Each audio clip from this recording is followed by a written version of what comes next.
The year 2007 saw two notable Hindu media happenings in the United States. On July 12th, Hindu chaplain Rajan Zed from Reno, Nevada, became the first Hindu to open a session of the U.S. Senate, provoking quite a lot of press. Then, on December 10th of 2007, Rajendra Pachauri stood beside Al Gore in Oslo to accept the Nobel Peace Prize for his climate research. And during his acceptance speech, he quoted the famed Hindu verse Vasudhaiva Kutumbakam, which he translated as the whole universe is a one family, and thus brought a small Hindu vision to the world stage.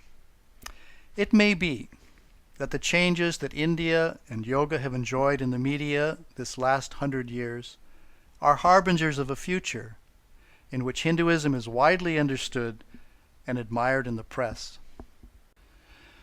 So then what is this news that the media wants to provide for us? We offer 7 criteria illustrated with photos from the major wire services. The first criteria is effect. How many people were, are, or will be affected? For example, the 2004 tsunami pictured here affected tens of millions of people. In terms of religion, a split in the Episcopalian Church in the U.S. or some change in Catholic doctrine would affect a large number of people and qualify as news. Second is timeliness. Did the event occur recently? On December 1st, the Christian preacher Joel Osteen visited Orlando, Florida, made news with his popular sermons and book signings. Had it been an old story, it probably wouldn't have been on TV like it was. Revelation.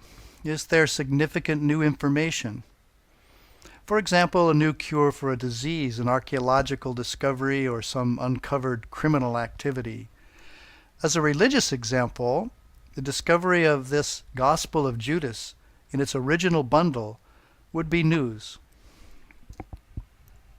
Proximity. Was the event nearby geographically? Probably the most common example being the local weather. That's always news. On December 1st, the Orlando Sentinel continued a series on the struggle between government, developers, and endangered Indian River wildlife.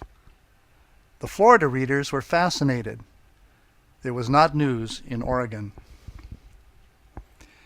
Oddity. Was the event spectacular, unusual?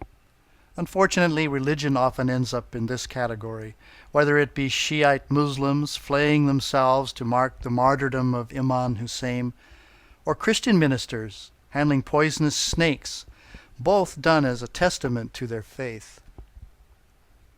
Entertainment. Does it make for a fun or engaging story? Sports and stories about children and animals and adventures fall into this category. Certain religious activities can qualify as entertaining, such as a traditional elaborate wedding, a Hindu festival. These can be interesting and educational to people of all faiths. For example, this photo published in 2005 of a Sikh wedding in Toronto, Canada, qualifies on 2 counts. The groom is part of a colorful wedding, but the child and the horse offer engaging elements as well.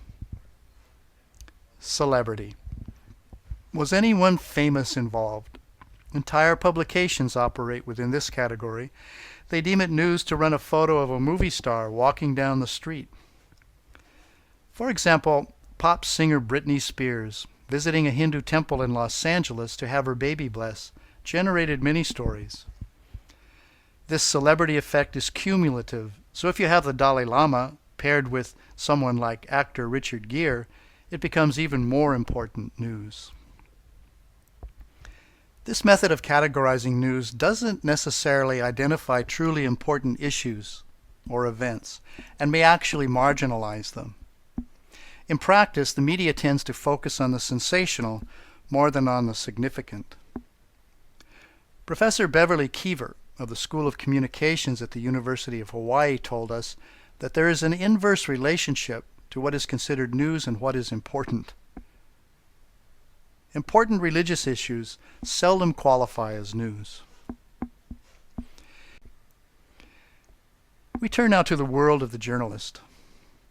By knowing their ways and limits, we may better communicate our stories to them.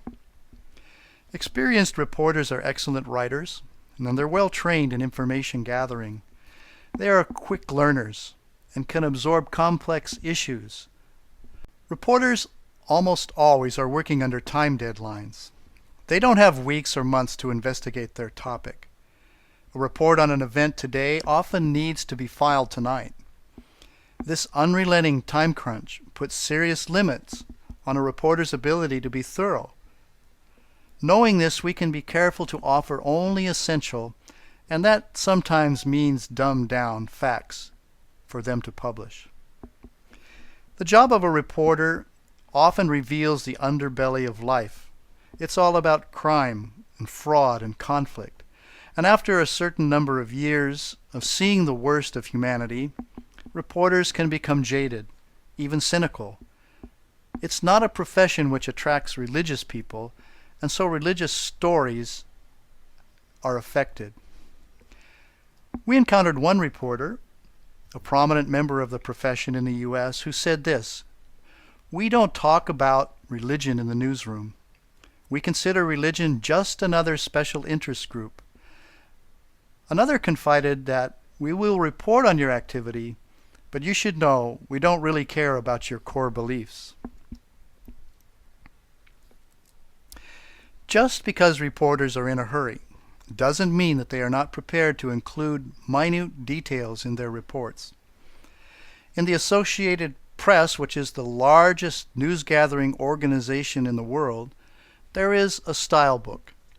It's a kind of mini encyclopedia containing entries ranging from the correct spelling of arcane words to the proper use of acronyms, and it includes short descriptions of the world's major religions. There is a Stylebook on virtually every English-speaking reporter's desk. We suggest you buy one and study it and understand the minutiae that a reporter can manage. The AP Stylebook contains a number of entries on religion.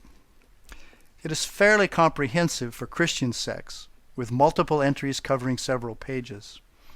Here is the entry on Islam. This is all of Islam. It amounts to a single page. Hinduism gets just one column in the AP Stylebook, and Buddhism fares about the same. Neither Sikhs nor Jains are even mentioned. The information on Hinduism is simplistic and contains astoundingly inaccurate statements, such as there is no formal clergy in Hinduism, whereas in fact there are thousands of formal priestly and monastic lineages. It also states that there are 1 million Hindus in the U.S. when we know there are actually 2.5 million. Another must-have resource is Deities and Deadlines by John Dart. John worked for decades at the Los Angeles Times, and his book guides the neophyte religion writer past the many pitfalls. It's available online for free at this rather imposing URL. There are two general circumstances under which religion interacts with the media: proactive and interactive. A religious group or person seeking out the press with the intent of creating news is an example of a proactive interaction. The second manner in which religion and the press meet is through reactive interaction, when something has happened, an attack on a church or a synagogue, for example, and suddenly the press is there. Another example happens when members of a religion approach the media because something that was published has provoked and outraged their community. It is our thesis that religious groups should take the time and make the effort to generate proactive interactions with the media as a means of educating the wider community about their faith.